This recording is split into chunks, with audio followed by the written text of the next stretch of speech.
आज हम एक ऐसे सवाल का जवाब ढूंढने जा रहे हैं जो बस्तर जैसे नक्सल प्रभावित इलाकों में हर किसी के मन में उठता है। नक्सलियों को उनके हथियार आखिर मिलते कहां से हैं? AK-47, INSAS rifle, grenade launcher जैसे खतरनाक हथियारों का जखीरा उनके पास कैसे पहुंचता है? क्या ये हथियार जंगल में बनते हैं या कोई बाहरी ताकत इन्हें सप्लाई करती है? तो चलिए शुरू करते हैं। और हाँ, इस वीडियो को लाइक करना और चैनल को सब्सक्राइब करना ना भूलें ताकि आपको ऐसे ही रोचक और महत्वपूर्ण विषयों की जानकारी मिलती रहे। बस्तर में नक्सलियों की ताकत का सबसे बड़ा स्रोत है सुरक्षा बलों से लूटे गए हथियार। जी हाँ, आपने सही सुना। नक्सली अक्सर पुलिस, CRPF या अन्य अर्धसैनिक बलों पर घात लगाकर हमला करते हैं। इन हमलों में न सिर्फ जवान शहीद होते हैं बल्कि उनके हथियार भी नक्सलियों के हाथ लग जाते हैं। उदाहरण के लिए बस्तर के कई इलाकों में नक्सलियों के पास AK-47, इंसास राइफल, SLR और यहाँ तक कि लाइट मशीन गन यानी LMG जैसे हथियार देखे गए हैं। ये हथियार आमतौर पर सुरक्षा बलों के पास ही होते हैं। जब नक्सली मुठभेड़ में जवानों को निशाना बनाते हैं तो वे उनके हथियार छीन लेते हैं। 2010 में छत्तीसगढ़ के दंतेवाड़ा में हुए एक बड़े नक्सली हमले में 76 जवान शहीद हो गए थे। उस हमले में नक्सलियों ने भारी मात्रा में हथियार लूट लिए। ऐसे कई हमलों ने नक्सलियों के हथियारों का जखीरा बढ़ाया है। बस्तर के पुलिस महानिरीक्षक सुंदर राज पी ने एक बयान में कहा था कि नक्सलियों के पास मौजूद आधुनिक हथियारों का बड़ा हिस्सा सुरक्षा बलों से ही लूटा गया है। लेकिन सवाल यह है, क्या नक्सली सिर्फ लूटे गए हथियारों पर ही निर्भर है? बिल्कुल नहीं। चलिए अगले स्रोत की बात करते हैं। नक्सली न सिर्फ लूटपाट में माहिर हैं बल्कि वे अपने हथियार खुद भी बनाते हैं। जी हाँ, बस्तर के घने जंगलों में नक्सली देसी हथियारों की छोटी मोटी फैक्ट्रियां चलाते हैं। ये हथियार भले ही सस्ते और साधारण दिखे लेकिन छोटे हमलों के लिए ये काफ़ी घातक साबित होते हैं। इन देसी हथियारों में भरमार बंदूकें, कंट्री मेड राइफल और हैंडमेड ग्रेनेड शामिल है। नक्सली इनके लिए जंगल में उपलब्ध कच्चे माल जैसे लोहा, बारूद और लकड़ी का इस्तेमाल करते हैं।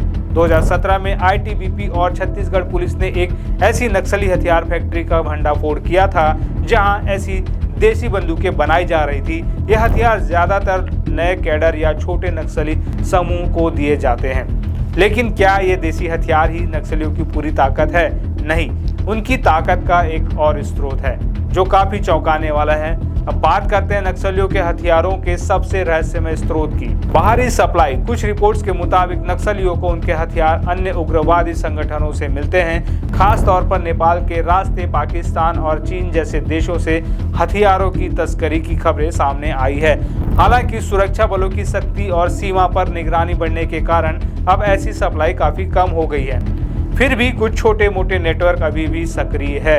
उदाहरण के लिए 2025 में NIA ने 4 लोगों के खिलाफ एक चार्जशीट दाखिल की जिन पर नक्सलियों को प्रतिबंधित हथियार सप्लाई करने का आरोप था।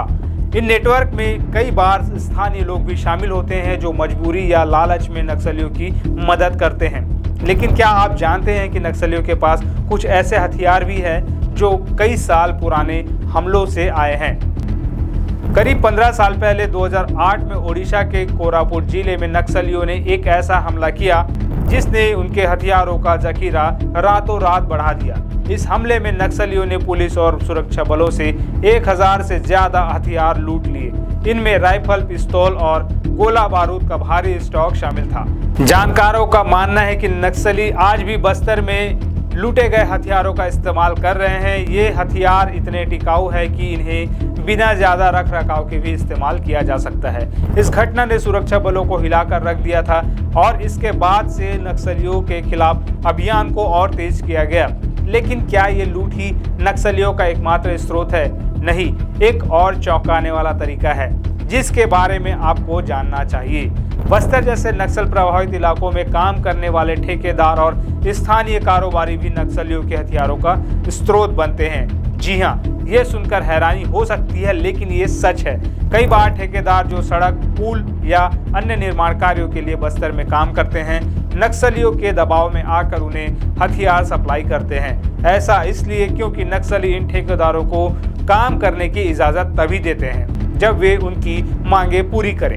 कभी कभी नक्सली ठेकेदारों से पैसे लेकर हथियार खरीदते भी हैं। नक्सलियों की चालाकी यही खत्म नहीं होती, वे अब हथियारों की नकल करने में भी माहिर हो गए हैं। क्या आपने under barrel grenade launcher UBGL के बारे में सुना है। ये एक ऐसा हथियार है जो पहले केवल सुरक्षा बलों के पास होता था, लेकिन अब नक्सलियों के पास भी इसके जैसे हथियार देखे गए हैं। नक्सली सुरक्षा बलों के हथियारों की नकल करके उन्हें अपने तरीके से बनाते हैं। उदाहरण के लिए वे जंगल में ही UBGL जैसे हथियारों के सस्ते वर्जन तैयार करते हैं। ये हथियार भले ही मूल हथियारों जितने उन्नत ना हो, लेकिन छोटे हमलों में ये काफी नुकसान पहुंचा सकते हैं। 2025 में सुकमा के जंगलों में सुरक्षा बलों ने नक्सलियों के ठिकानों से ऐसे कई नकल किए गए हथियार बरामद किए, जिनमें देशी UBGL और ग्रेनेड शामिल थे। अब तक आपने जाना कि नक्सलियों को हथियार कहां से मिलते हैं, लेकिन अच्छी खबर यह है कि पुलिस और सुरक्षा बल इनके हथियारों की सप्लाई लाइन को तोड़ने में लगातार कामयाब हो रहे हैं। नेपाल और अन्य सीमावर्ती इलाकों में चेक पोस्ट और सघन जांच ने बाहरी सप्लाई को काफी हद तक रोक दिया है। 2025 में सुकमा और बीजापुर में कई अभियानों में नक्सलियों के हथियारों के जखीरे बरामद किए गए। पिछले कुछ सालों में हजारों नक्सलियों ने हथियार डाल दिए या गिरफ्तार किए गए, जिससे उनके हथियारों का स्टॉक कम हुआ है। केंद्रीय गृह मंत्री अमित शाह ने 2026 तक भारत को नक्सल मुक्त करने का लक्ष्य रखा है। छत्तीसगढ़ में बीजेपी सरकार बनने के बाद से नक्सल विरोधी अभियानों में तेजी आई है और 2023 से अब तक 219 नक्सली मारे जा चुके हैं। ये थी बस्तर में नक्सलियों के हथियारों की कहानी। लूट, देसी निर्माण, बाहरी सप्लाई और पुराने हमलों की लूट, ये सभी उनके हथियारों के स्रोत हैं। लेकिन सुरक्षा बलों की मेहनत और रणनीति से अब नक्सलियों की कमर टूट रही है।